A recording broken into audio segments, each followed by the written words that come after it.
歡迎各位收睇天盛 Channel， 又係陳思正同各位分享天盛苑嘅大小事啊！咁今日同大家講嘅咧就係我哋嗰個叫做停車場正門，即係嗰個米線檔，同埋呢一個嘅 B 出口斜路盡頭嗰個出入口，即係我哋學校嗰邊嗰個停車場嗰個出入口啊！嗰度咧有好多比較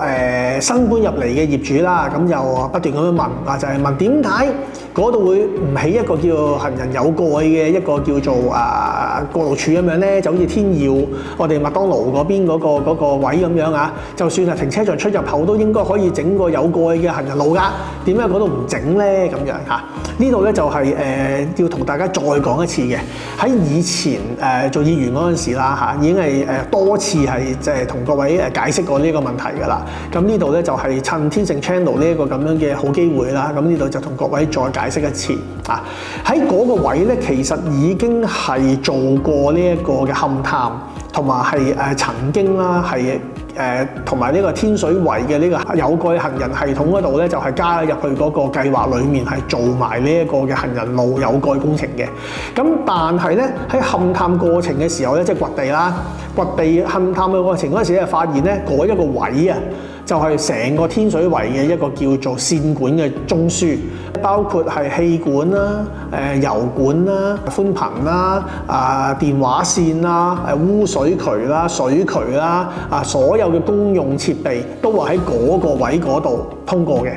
嗰度直情係成個天水圍嘅一個線管公用工程嘅一個中樞，一個心臟嚟嘅嗰度啊！如果大家有即係有留意嘅，大家可以睇下嗰個位，地下有好多渠蓋嘅，嗰度有。其實我自己都數過，嗰度有10幾渠蓋，每一個渠蓋咧就係一瓣嘢。我話俾你聽啊，每一個渠蓋一瓣嘢，可能呢個渠蓋係即係叫做係寬頻嘅，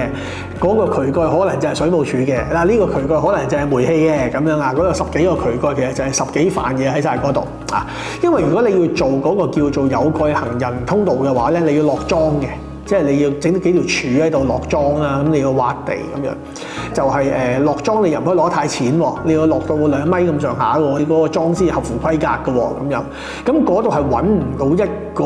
位係可以插支樁落去而唔影響之後嘅維修嘅。掘過幾個窿㗎啦，其實嗰度已經係做過晒呢個勘探，做過成都係不得要領嘅嚇，所以到最後咧嗰陣時，我任內係成功爭取到嗰個叫做攞到錢啦嚇去做啦。咁但係掘地之後咧，都係一個技術性嘅困難，就係做唔到嘅啊。即係另一方面咧，就係我都即係試過話會唔會有可能喺即係商場嗰個外牆嗰度飛出嚟啊，即係飛條禪縫出嚟駁埋過去啊咁樣。工程師亦都係睇過話，技術就唔可能可以飛到咁遠嘅嚇，咁因此咧就係嗰個位咧就係不能夠係做呢一個好似天耀嗰個停車場口嗰度咁樣啦，就不能夠做一個有蓋嘅行人通道嘅。咁呢度咧就係要同埋各位比較新搬入嚟嘅業主啦，咁就係要再講清楚呢一點，就唔係唔想做，而係真係做唔到嗰度嚇。咁呢度就係趁呢個機會咧，趁呢個頻道咧就同大家再講清楚，再解釋一次。多謝各位。